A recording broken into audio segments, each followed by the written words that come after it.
Dame $100.000 para nuestra casa de ensueño o de ahora en adelante ya no eres parte de la familia, tronó mi hijo en la cena de Navidad, con la voz temblando de rabia.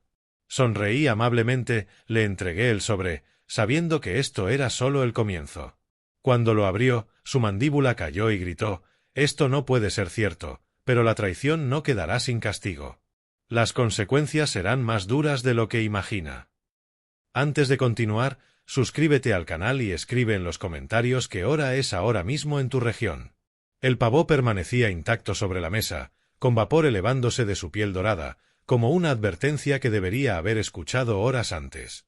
El tenedor de mi hijo Pablo golpeaba el plato con precisión deliberada.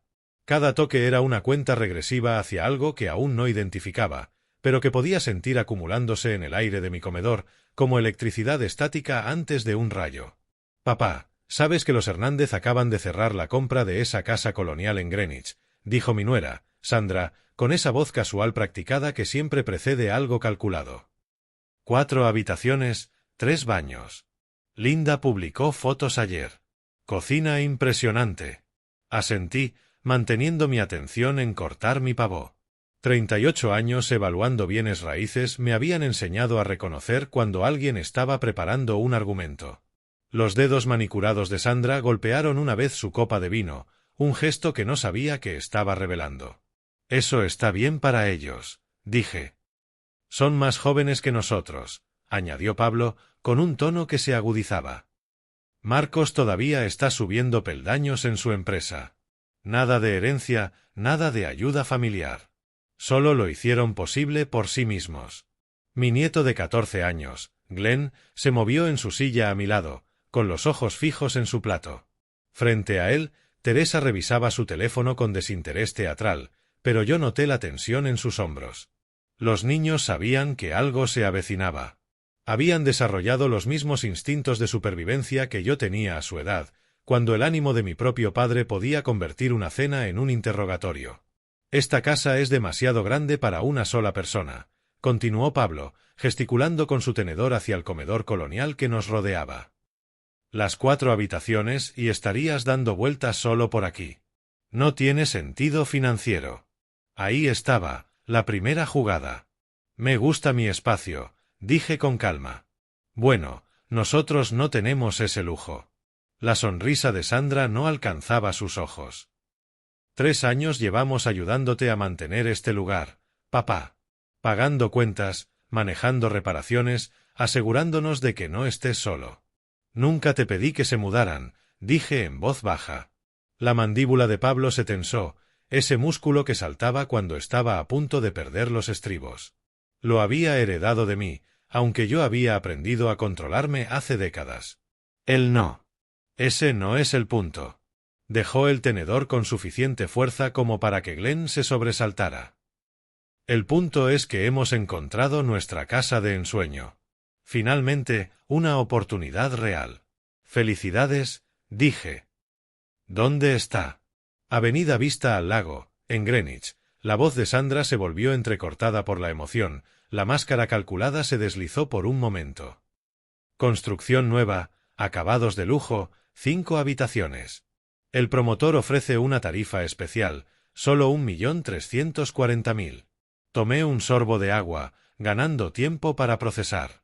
Propiedad frente al mar en Greenwich a ese precio significaba o problemas estructurales serios o una tasación inflada. El vendedor esperaba que algún comprador entusiasta no cuestionara.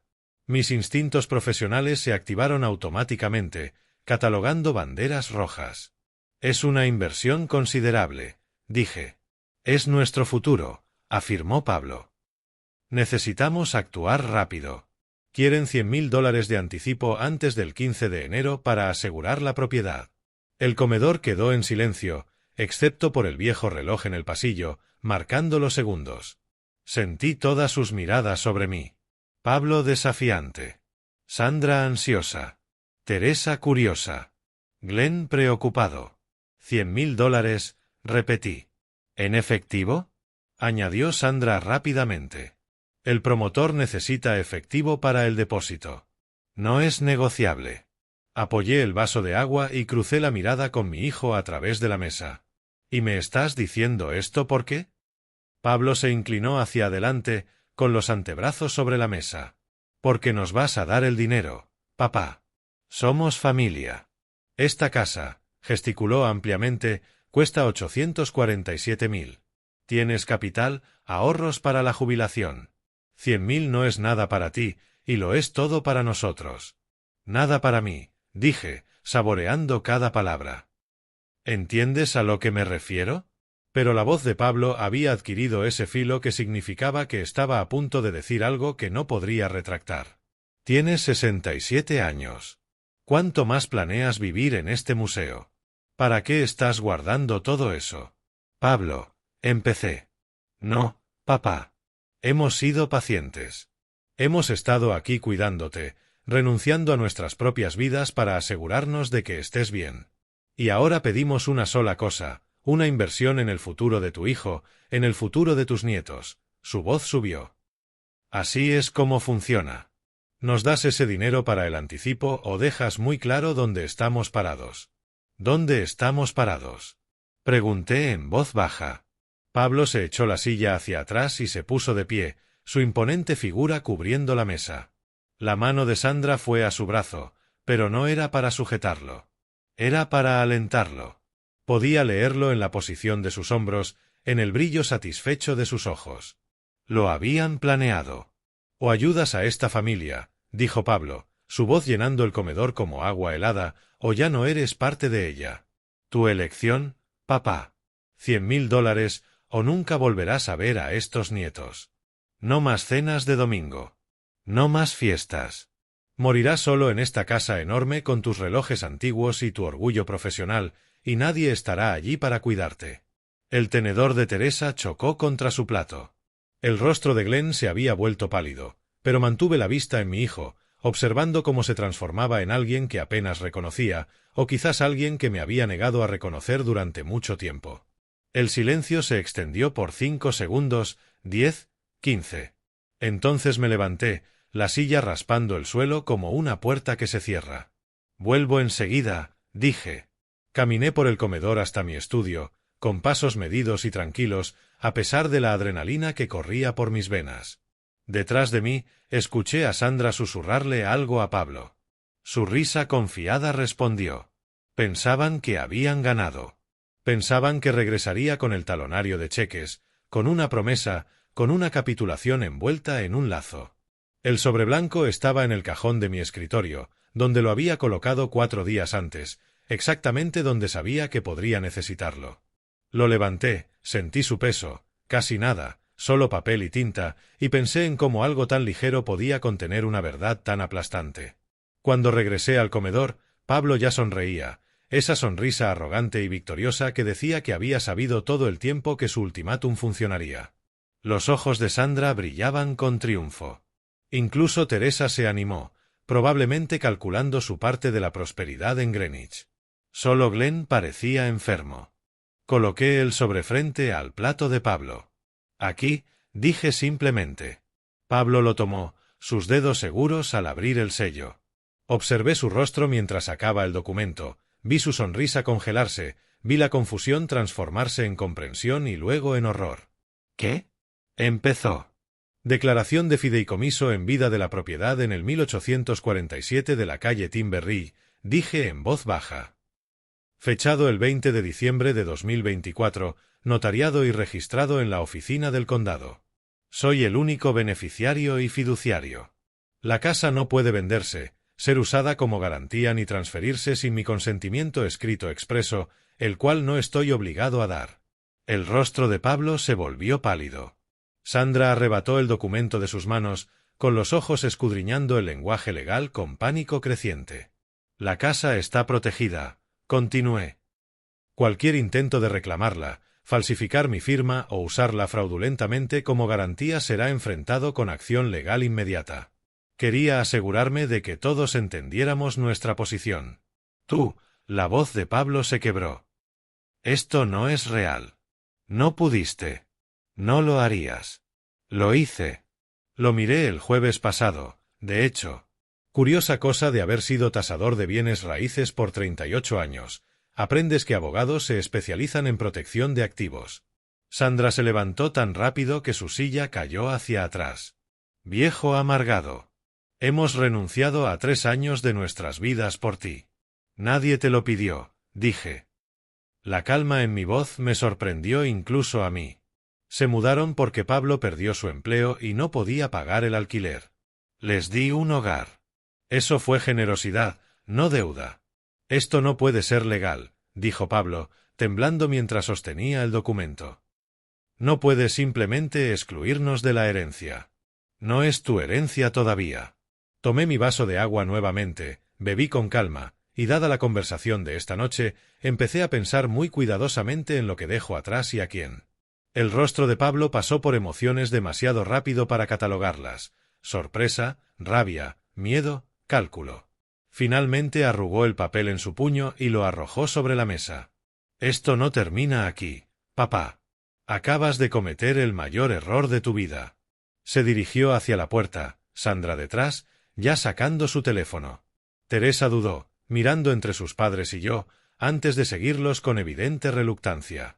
Glenn permaneció sentado, su joven rostro una mezcla de alivio y aprensión. «Abuelo», susurró. Puse una mano en su hombro. «Está bien, hijo. Sube. Esto no te concierne».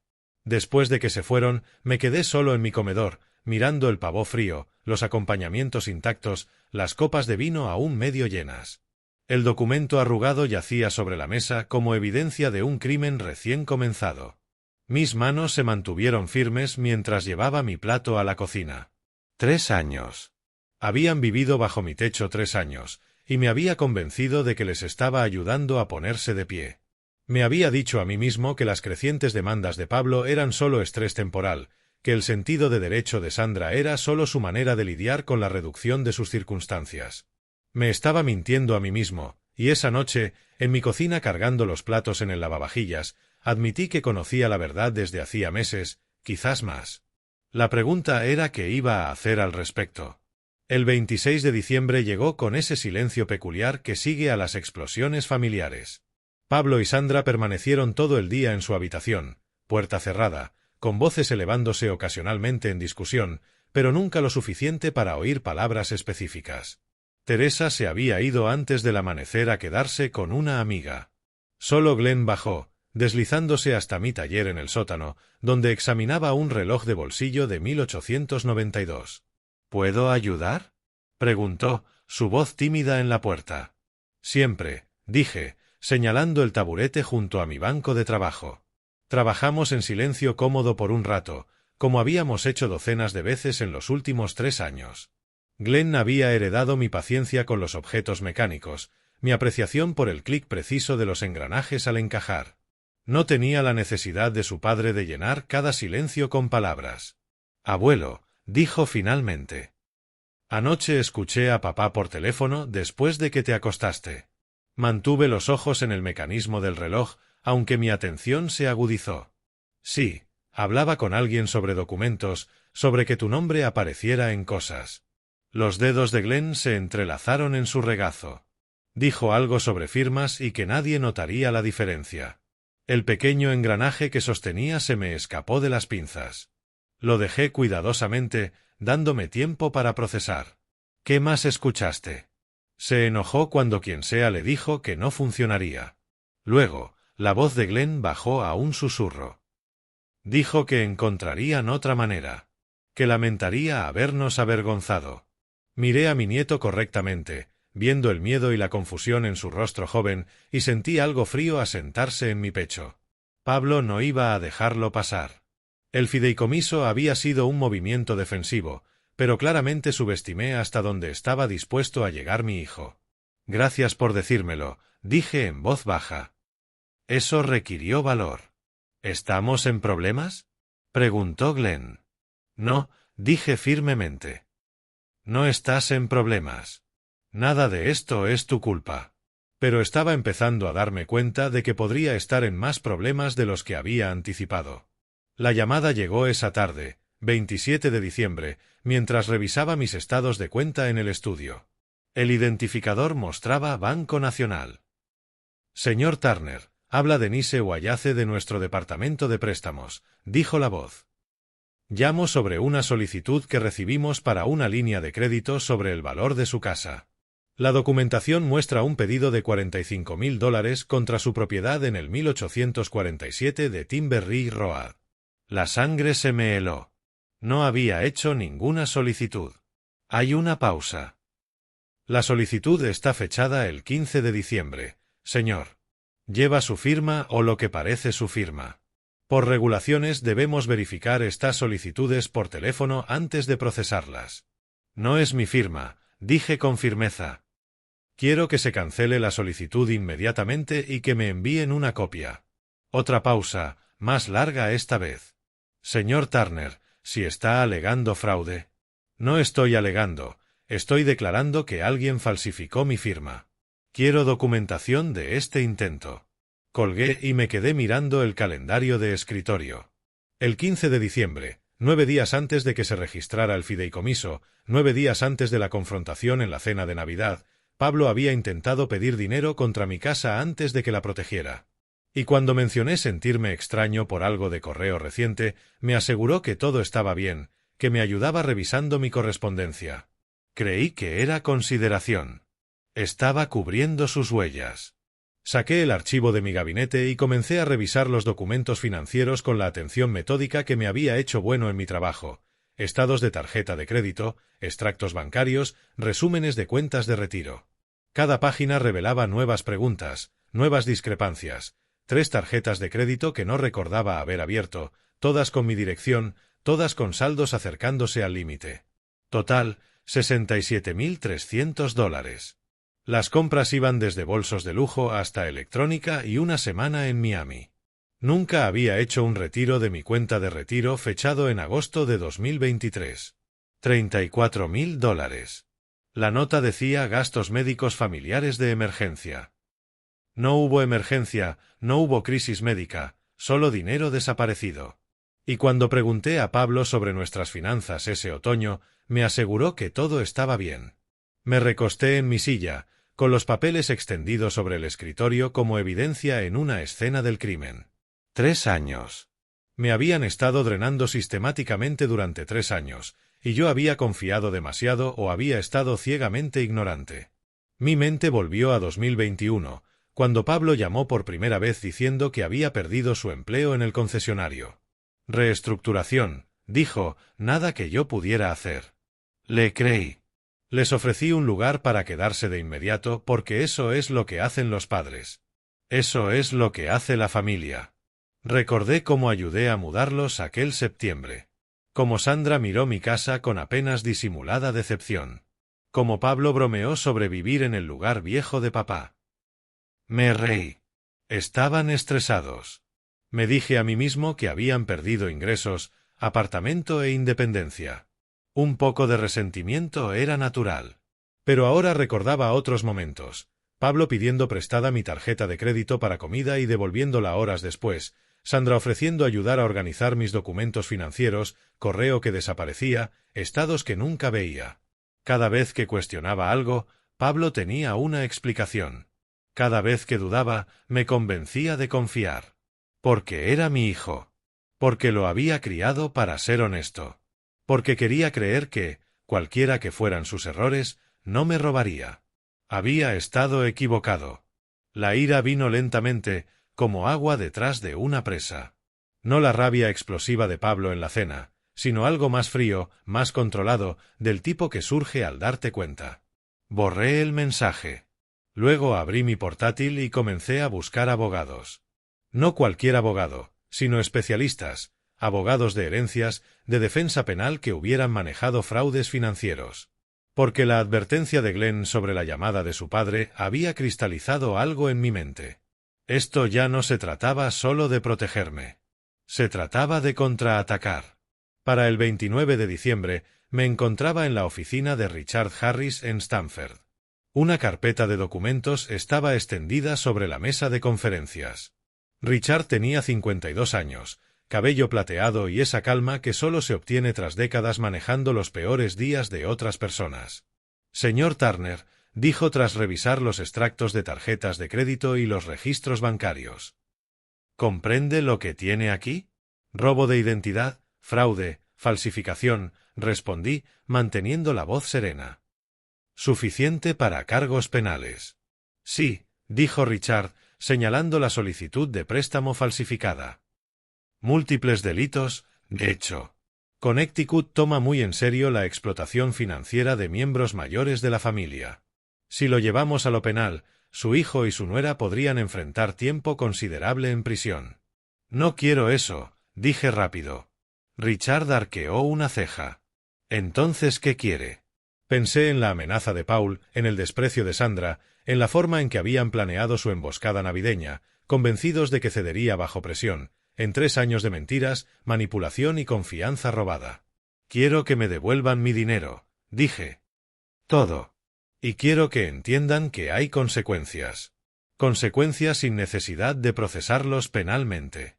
Richard se recostó en su silla.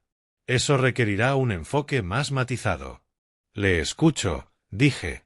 Pasamos 3 horas trazando la estrategia. Documentarlo todo. Asegurar todas las cuentas. Presentar denuncias de fraude ante las agencias de crédito. Reportar el intento de falsificación al banco, pero sin presentar quejas penales aún. Construir un registro completo de cada transacción falsa, cada firma falsificada, cada uso no autorizado de mi identidad. El objetivo, explicó Richard, era ejercer suficiente presión legal para que no tuvieran otra opción que cooperar en mis términos. ¿Quiere que le devuelvan el dinero? Dijo. Haremos que no pagarlo sea más doloroso que devolverlo. Era 31 de diciembre cuando finalmente me senté solo en mi estudio. Una hoja de cálculo abierta en mi portátil mostraba el alcance total del robo.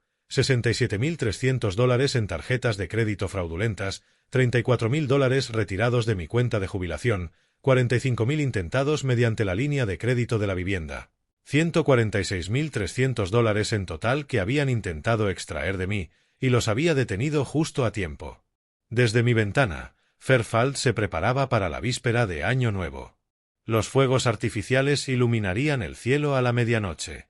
La gente brindaría por nuevos comienzos, por días mejores, por futuros más prometedores.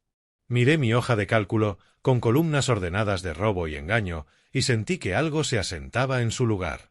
No exactamente resolución, pero claridad. Paul había dicho que tendría que elegir entre darles dinero o ser excluido de la familia. Se había equivocado. Yo no estaba eligiendo nada. Estaba retomando el control. Mis dedos se movieron sobre el teclado, actualizando un documento que había comenzado días atrás, un plan sistemático de recuperación, de justicia, para asegurar que mi hijo y su esposa comprendieran exactamente lo que significaba robarle a alguien que había pasado 38 años leyendo entre líneas de tratos inmobiliarios y detectando fraudes en transacciones. Creían que yo era solo un anciano con ahorros y patrimonio. Creían que cedería bajo presión, culpa o miedo a la soledad. Habían cometido un error fundamental. Cerré mi portátil y miré el reloj de bolsillo sobre mi escritorio, su mecanismo expuesto, cada engranaje visible bajo la luz de la lámpara. Las cosas rotas podían repararse si entendías cómo funcionaban, si tenías la paciencia y la habilidad para alinear cada componente correctamente. Mi familia estaba rota, lo había estado por mucho tiempo, tal vez desde antes de que Paul se mudara. Tal vez desde antes de que perdiera su trabajo, pero yo había terminado de fingir que podía arreglarse solo por negar que estaba rota. El reloj en el pasillo dio las 11. 1 hora para la medianoche. 1 hora para el 2025. Tomé mi teléfono y abrí la aplicación de notas. En la parte superior escribí objetivos de enero. Debajo, comencé a listar lo que debía suceder a continuación. Querían $100.000. Bien. Me devolverían cada centavo que habían robado, quisieran o no. Taylor Bishop llegó a mi casa el 2 de enero, vestido con un traje azul marino que había visto mejores días y portando un maletín de cuero que parecía haber sobrevivido a una guerra. Tenía 44 años, según la recomendación de Richard, y era un auditor forense que había cambiado las investigaciones corporativas por trabajo privado después de cansarse de proteger empresas que no lo merecían. Los dejamos sentados en la mesa. El maquillaje cuidadosamente aplicado de Sandra comenzaba a correrse con lágrimas reales. El rostro de Paul era una máscara de ira apenas contenida.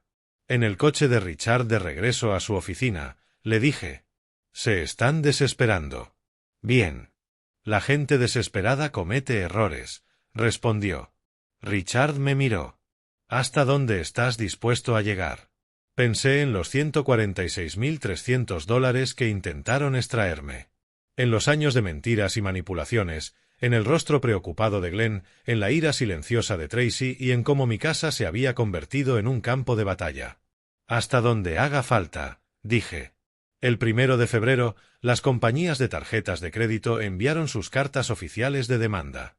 Paul y Sandra tenían hasta el 28 de febrero para pagar el saldo completo de $67.300 o enfrentar cobros y acciones legales.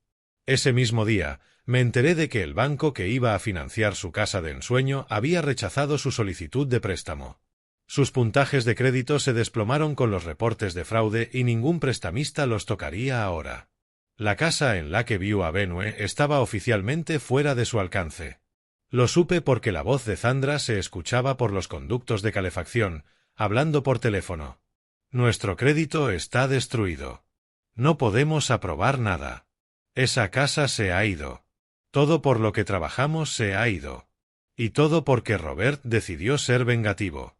Sonreí en la oscuridad de mi taller. ¿Vengativo? Pensé. Eso es lo que ella llama buscar justicia por robo y fraude. El 7 de febrero, Richard llamó con noticias interesantes, la retirada de la cuenta de retiro. He revisado el poder notarial que usaron. Está definitivamente falsificado y el banco ha reconocido que su proceso de verificación falló. Podemos demandar para recuperar el dinero, pero llevará meses de litigio. ¿Cuál es la alternativa?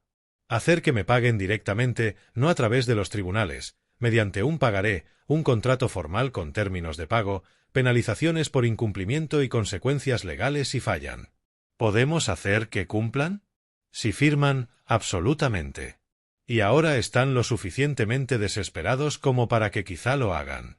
El 10 de febrero, pedí a Richard redactar 2 documentos. El primero, una demanda formal de renta, $1.800 al mes, el valor de mercado de una casa de 4 habitaciones en Fairfield. El segundo, un aviso de que si no empezaban a pagar, tendrían 60 días para desalojar. Richard envió ambos documentos por correo certificado. Cuando Paul vino a mi estudio esa tarde, no tocó la puerta.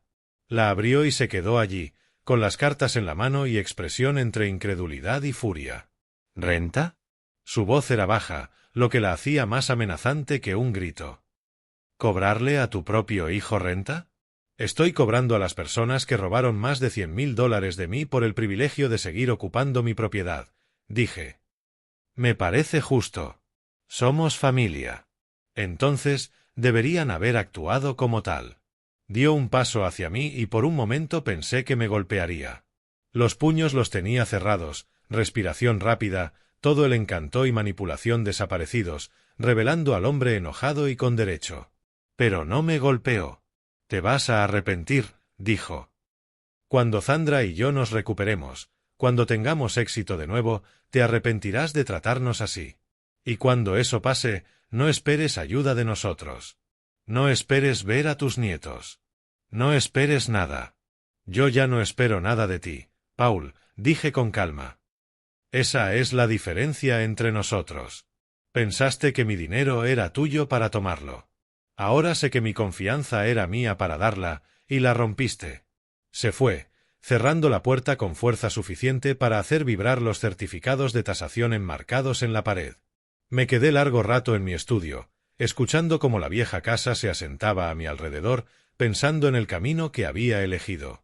Aún había tiempo para retroceder, perdonar la deuda, dejarlos quedarse y fingir que los últimos 3 años no habían ocurrido. Pero eso ya lo había hecho durante 3 años, fingiendo, ignorando, confiando cuando debería haber verificado. Mi teléfono vibró con un correo de Taylor Bishop. Asunto, hallazgos adicionales, cronología de intentos de transferencia de propiedad. Lo abrí y leí su detallado análisis de cuando Paul y Sandra habían intentado robar mi casa. Las fechas, los documentos falsificados, la planificación cuidadosa de cada intento. Ahí comprendí exactamente cómo hacer que pagaran por lo que habían hecho. No solo con dinero, aunque también lo pagarían, sino con sueños. En el futuro, Habían planeado usar mis recursos en la casa que querían comprar con mi patrimonio, en la vida cómoda que pensaban construir sobre la base de mi confianza.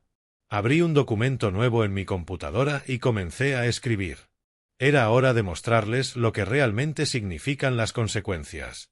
El 11 de febrero, el correo certificado llegó a su puerta.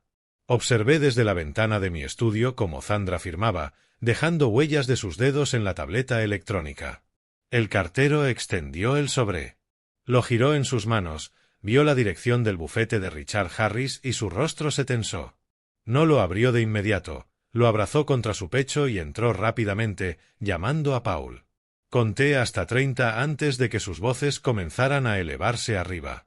No necesitaba escuchar las palabras.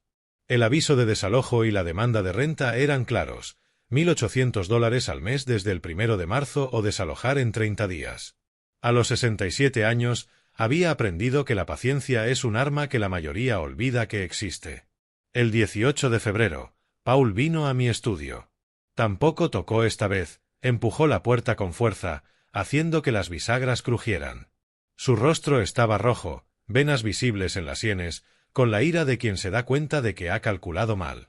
«Necesitamos hablar», dijo, voz baja y peligrosa. Dejé el engranaje que estaba examinando, parte de un reloj de 1924, y lo miré con calma. ¿Sobre la renta? Es bastante razonable para una casa de 4 habitaciones en Fairfield. ¿Sabes de qué se trata? Se acercó a mi escritorio. Estás intentando destruirnos. Está bien, pero no volverás a ver a tus nietos jamás. Nos mudaremos a California, Florida, a cualquier lugar donde no puedas alcanzarlos. Morirás solo sin conocerlos nunca. Dejé que el silencio se extendiera 5 segundos. 10. Su respiración era rápida, los hombros tensos como un boxeador esperando la campana. ¿Eso es una amenaza, Paul? Es una promesa. Tomé mi teléfono y activé la grabadora de notas de voz, colocándolo en mi escritorio donde pudiera verlo. ¿Puedes repetir eso?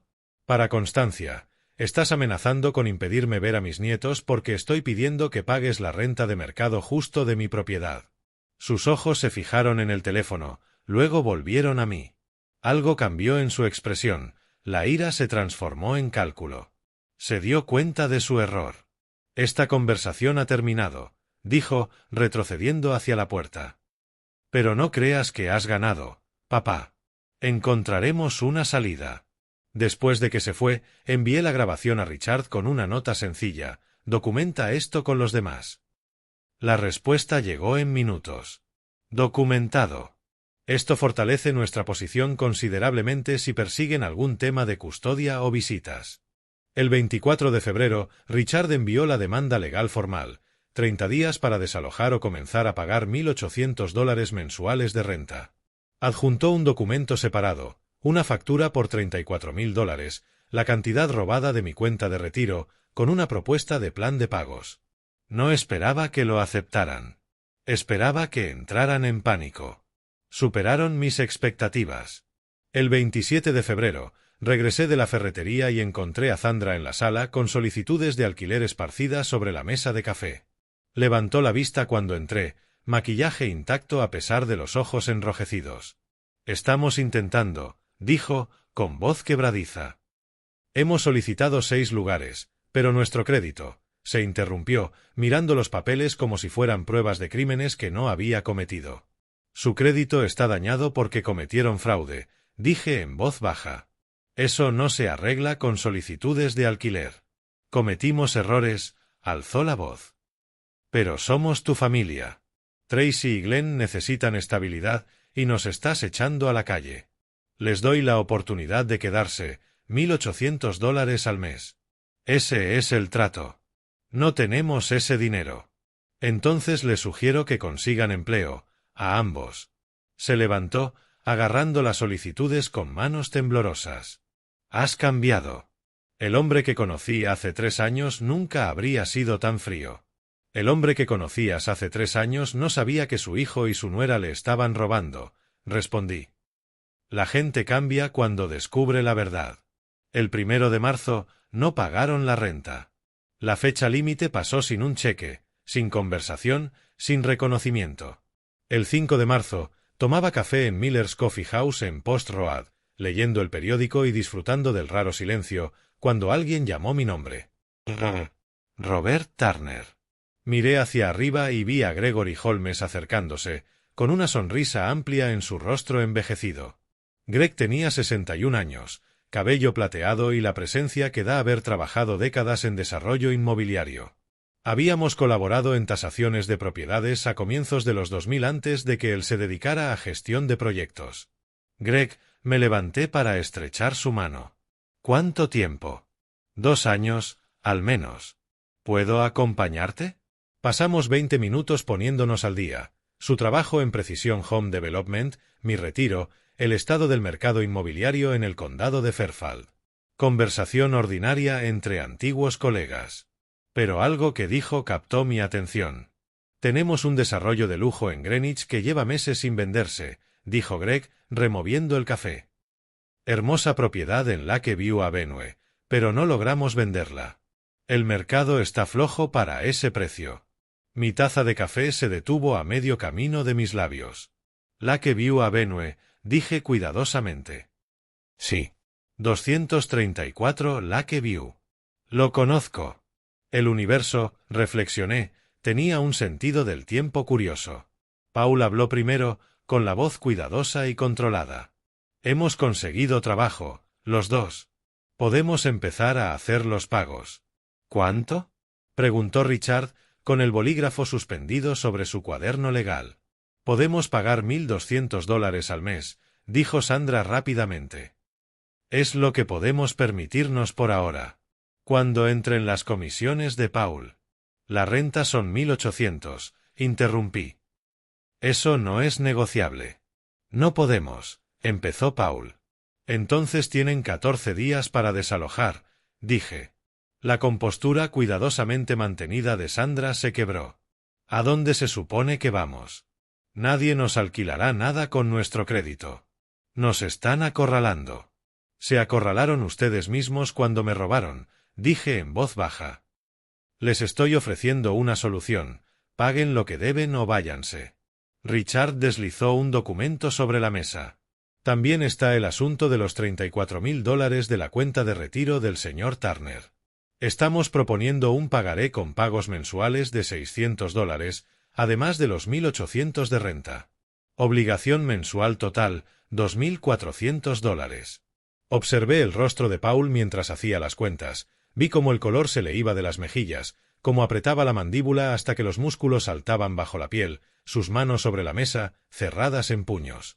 2,400 al mes, repitió, con la voz hueca. Sabes que es casi imposible. Entonces hagan lo posible, dije. O declaren bancarrota y váyanse. Esas son sus opciones. Sandra parecía a punto de lanzar algo. Sus uñas perfectamente cuidadas se hundían en las palmas, dejando medias lunas rojas. Respiraba rápida y superficialmente, el tipo de respiración que precede a lágrimas o gritos. Pero no gritó. Se volvió hacia Paul. Fírmenlo, Sandra. Fírmenlo. No tenemos otro lugar a donde ir. Paul extendió la mano hacia el bolígrafo con un temblor. Ya había visto ese temblor antes en personas que acababan de darse cuenta de que lo habían perdido todo. Firmó el pagaré, cada trazo como una admisión de derrota.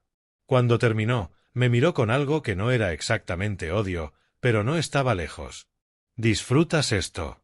«Me aseguro de que enfrenten las consecuencias de sus actos», dije. «Si eso me da satisfacción, es porque la justicia debería ser satisfactoria». Se levantaron de la mesa sin una palabra más. Escuché sus pasos pesados por las escaleras, la puerta de su habitación cerrarse con fuerza, haciendo vibrar las ventanas. Richard recogió los documentos firmados, guardándolos en su maletín con la eficiencia de alguien que ha manejado cientos de casos similares. El primer pago vence el 1 de abril. Si lo incumplen. Lo sé, dije. Los procedimientos de desalojo comienzan de inmediato. Después de que Richard se fue, bajé a mi taller. Glenn ya estaba allí, sentado en su taburete habitual, manos juntas en el regazo. Escuché, dijo en voz baja.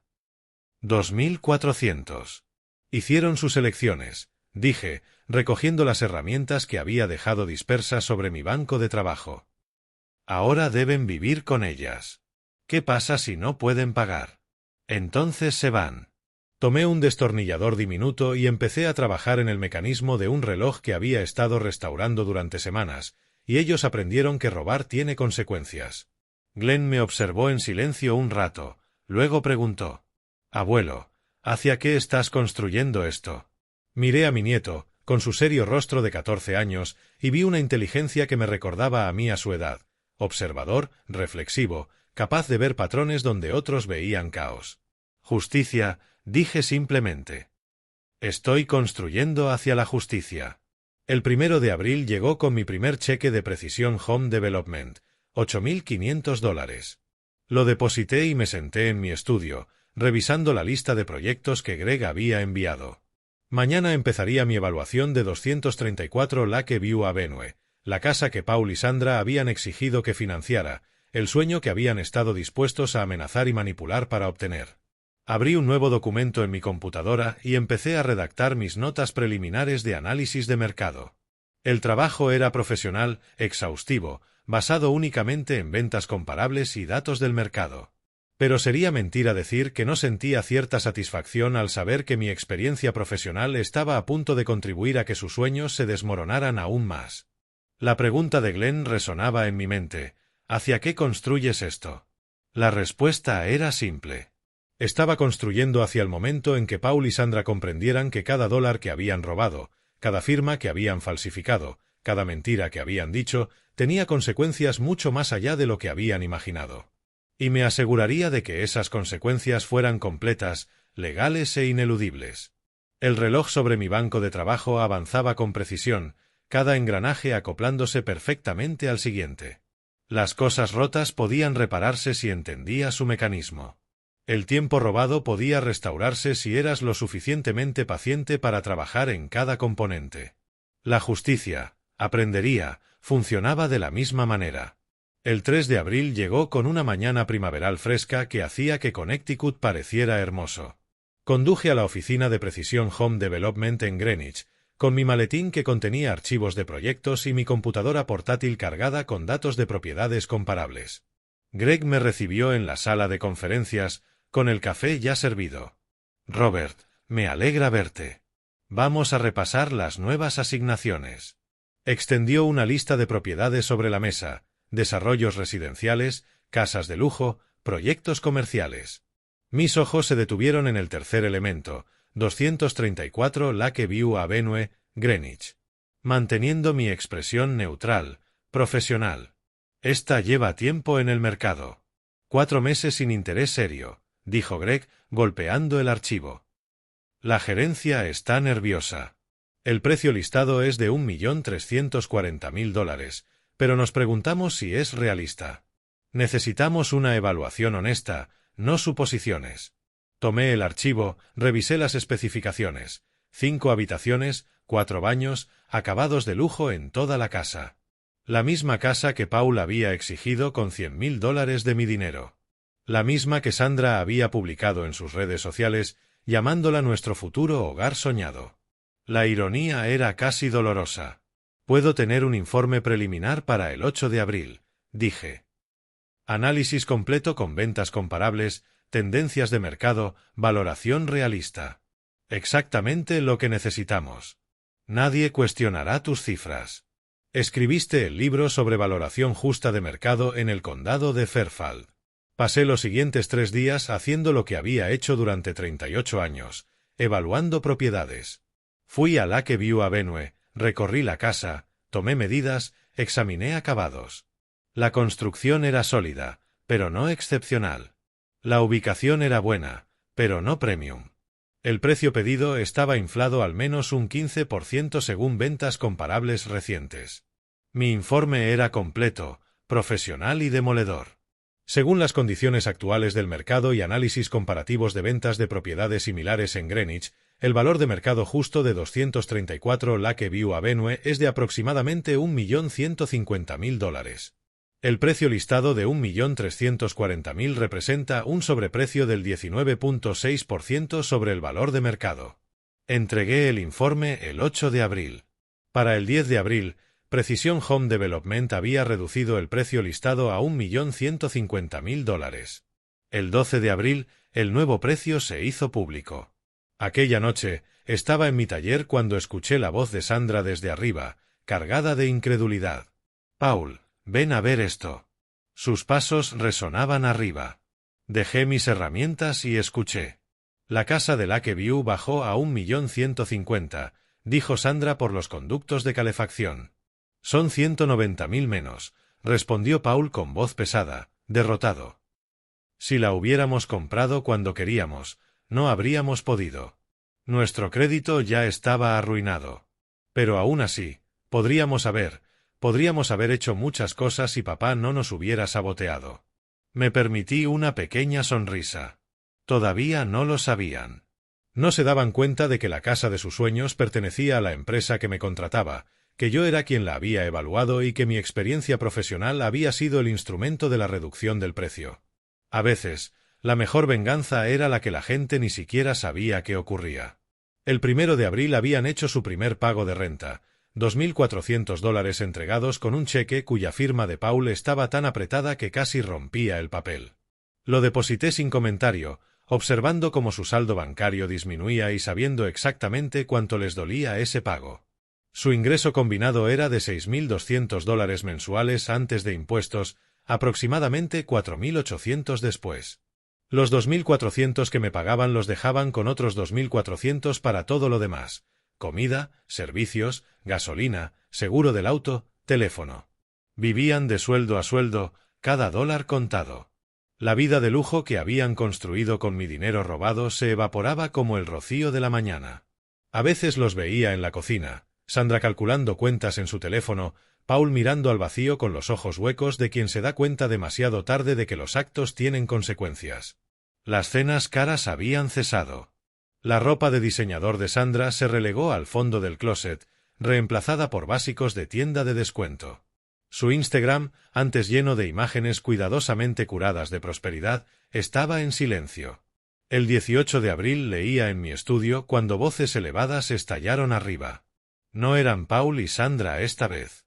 Eran Tracy y su madre. «Me mentiste», gritó Tracy con voz quebrada por la traición.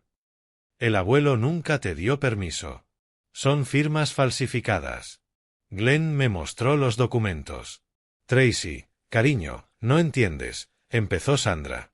«Entiendo perfectamente. Le robaron. Usaron su identidad para comprar todas sus cosas caras, y ahora intentan hacer que él sea el villano. Somos sus padres. Deberías estar de nuestro lado. Estoy del lado de la gente que no comete fraude».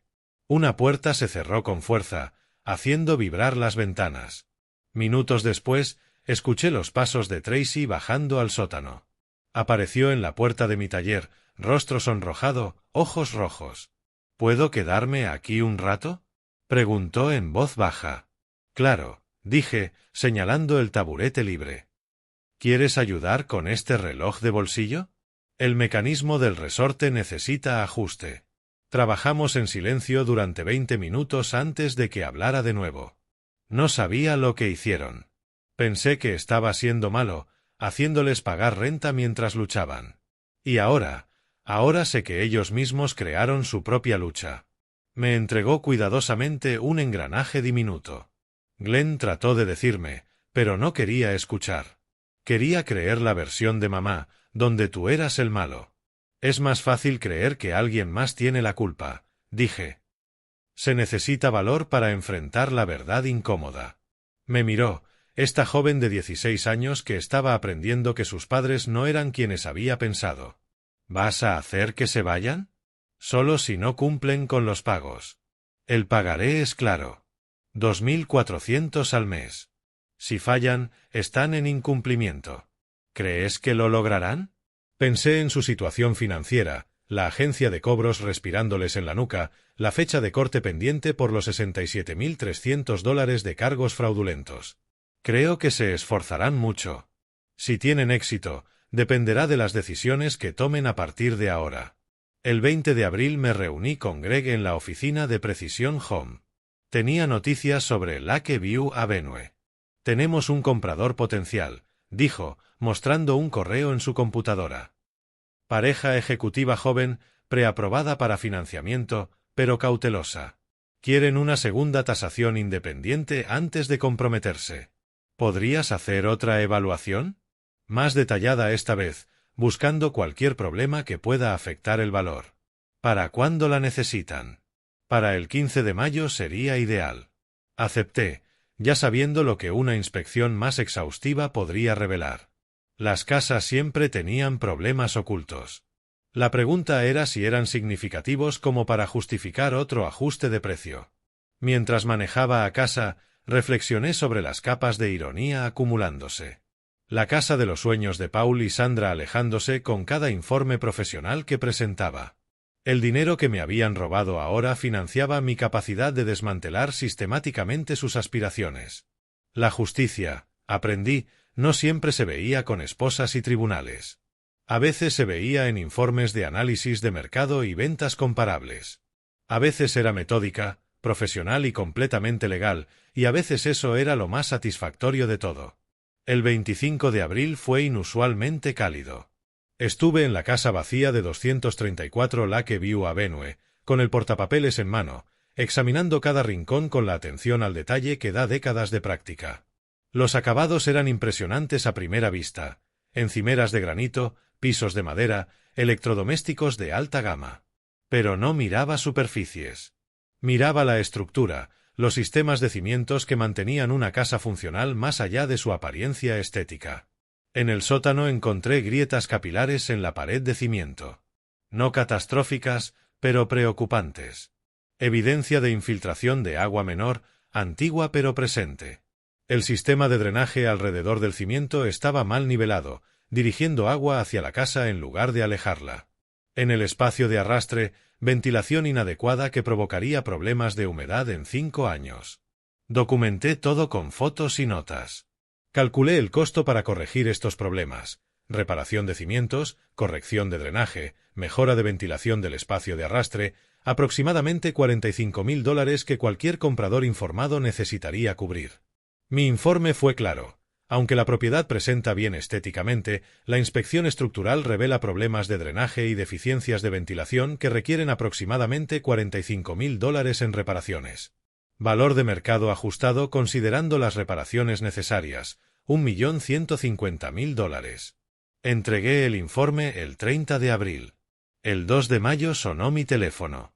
La voz de Paul estaba tensa, con furia apenas contenida. «Sé lo que estás haciendo». Dejé el reloj que reparaba. «¿Qué estoy haciendo, Paul?» Esa casa de Lakeview bajó de nuevo a $1,100,000. Un amigo agente inmobiliario me dijo que el desarrollador citó problemas estructurales en su último informe de evaluación. Su voz se elevó. «Estás trabajando para ellos, ¿verdad? Estás destruyendo deliberadamente el valor de la casa». «Hago tasaciones inmobiliarias profesionales», dije con calma. «Si una propiedad tiene problemas que afectan su valor, tengo la obligación ética de reportarlos». «¿Tienes un problema con la ética profesional?» El silencio al otro lado estaba cargado de rabia impotente.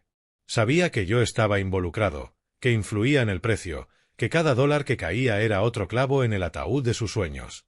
Pero también sabía que no podía hacer nada. Mi trabajo era legítimo, profesional, basado en análisis objetivos. Que coincidiera con mi satisfacción personal era pura coincidencia temporal. «Nos estás destruyendo», dijo suavemente. «No, Paul, ustedes se destruyeron al robarme. Yo solo me aseguro de que enfrenten las consecuencias». Colgó sin decir una palabra más. El 8 de mayo, Sandra vino a mi estudio. Había perdido peso el último mes, el rostro demacrado, la ropa de diseñador reemplazada por marcas genéricas. Se paró en la puerta, luciendo más pequeña, disminuida de algún modo. «Encontré una casa», dijo sin preámbulos. «En Stamford, $485,000. No es Greenwich, pero es decente. Buen vecindario, buenas escuelas para los niños. Felicidades. Necesitamos la preaprobación de la hipoteca».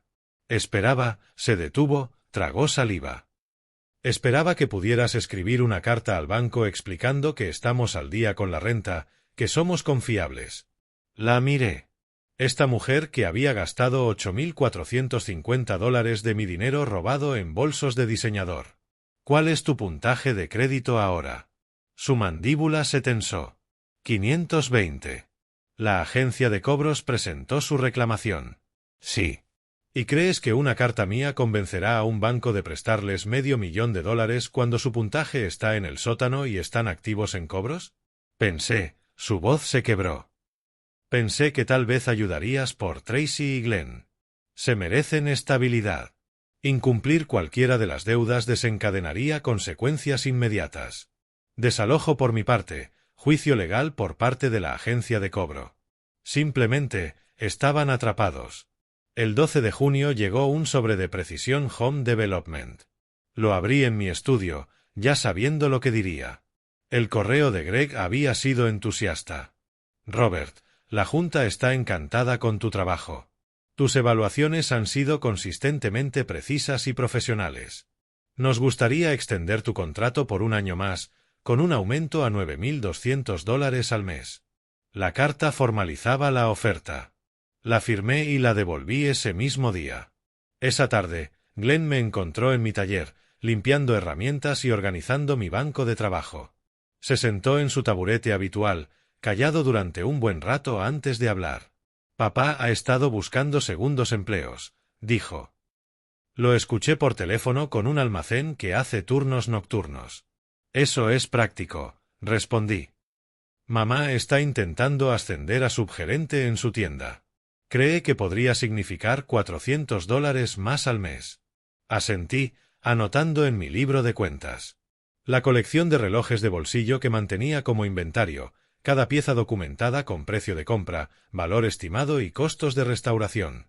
Abuelo, dijo Glenn con cuidado, ¿por qué todavía los dejas vivir aquí? Era una pregunta justa. Podría haberlos desalojado en marzo, obligándolos a la calle con su crédito arruinado y deudas crecientes. Habría sido legal, justificado y satisfacía cualquier impulso inmediato. Porque la justicia no se trata solo de castigo, dije, dejando el bolígrafo. Se trata de aprendizaje. Si los echo, se convierten en víctimas de su propia historia. Pobre Paul y Sandra, destruidos por la crueldad de Robert. Pero si se quedan aquí pagando cada mes, viendo cómo su estilo de vida se reduce mientras devuelven lo que robaron, esa es una lección que recordarán. ¿Crees que realmente aprenderán? Creo que no robarán a nadie más, respondí, mirando a mi nieto. A veces eso es lo mejor que puedes esperar. Glenn asintió lentamente y luego tomó el reloj en el que había estado trabajando, un reloj de bolsillo de 1887 casi completo después de semanas de cuidadosa restauración. Tracy quiere ayudar con este, dijo. Dice que le gusta que las cosas rotas puedan arreglarse si tienes paciencia. Sonreí. Entonces trabajaremos en él juntos. Los tres. Arriba, fuera de mi taller, en la casa que intentaron robar, Paul y Sandra se ahogaban en las consecuencias de sus decisiones. Crédito destruido, sueños demolidos, futuro hipotecado para pagar las deudas que ellos mismos habían creado. Y aquí abajo, rodeado de los precisos mecanismos de piezas de tiempo antiguas, sentí que algo se asentaba. No exactamente satisfacción, no exactamente paz, pero algo cercano a ambas. La justicia, había aprendido, no siempre llegaba con estruendo. A veces avanzaba silenciosa, metódica e inevitable, como los engranajes de un reloj bien cuidado. El 16 de junio llegó con cielos despejados y un calor que hacía brillar los escalones del juzgado. No asistí a la audiencia. La batalla legal de Paul y Sandra con Consolidated Credit Recovery no requería mi presencia, pero recibí un mensaje de Richard Harris a las 11:30. Acuerdo aprobado. 12 pagos mensuales de $6,038. Están comprometidos. Tomé café en Miller cuando llegó el mensaje. Lo leí 2 veces, dejé el teléfono y me permití un momento de genuina satisfacción. El 20 de junio convoqué a una reunión familiar. Se reunieron en el comedor a las 2 de la tarde. Paul, Sandra, Tracy y Glenn. Richard Harris se sentó a mi lado, maletín abierto, documentos legales dispuestos con precisión. Había pedido la presencia de Tracy y Glenn porque merecían entender lo que había pasado. Para ver que las acciones tienen consecuencias, que el robo y la manipulación no quedan impunes, que a veces la persona a la que intentas victimar es más fuerte de lo que imaginabas. Paul y Sandra se sentaron frente a mí, sus rostros mostrando la tensión de 6 meses de presión financiera. Paul había perdido peso, el cuello de su camisa suelto. La apariencia cuidadosamente mantenida de Sandra se había desmoronado, sin maquillaje, cabello recogido en una simple coleta, la ropa de diseñador reemplazada por básicos de tienda económica. Coloqué los documentos sobre la mesa, uno por uno. Los estados de cuenta mostrando $67.300 en cargos fraudulentos, el poder notarial falsificado usado para robar $34.000 de mi cuenta de jubilación, los 2 intentos de escritura de propiedad con firmas falsas, el informe de investigación de Taylor Bishop, registros bancarios, todo. Durante 3 años, dije, con voz calmada y medida, robaron sistemáticamente de mí. Usaron mi identidad para abrir tarjetas de crédito y gastaron el dinero en lujos, vacaciones y gastos de estilo de vida. Falsificaron mi firma para retirar mis ahorros. Intentaron 2 veces robar mi casa mediante transferencias fraudulentas. El rostro de Sandra se había puesto pálido. Paul miraba los documentos como si fueran evidencia en su propio juicio. El total que robaron o intentaron robar, $146.300. Tarjetas de crédito, cuenta de jubilación, intento de línea de crédito hipotecario.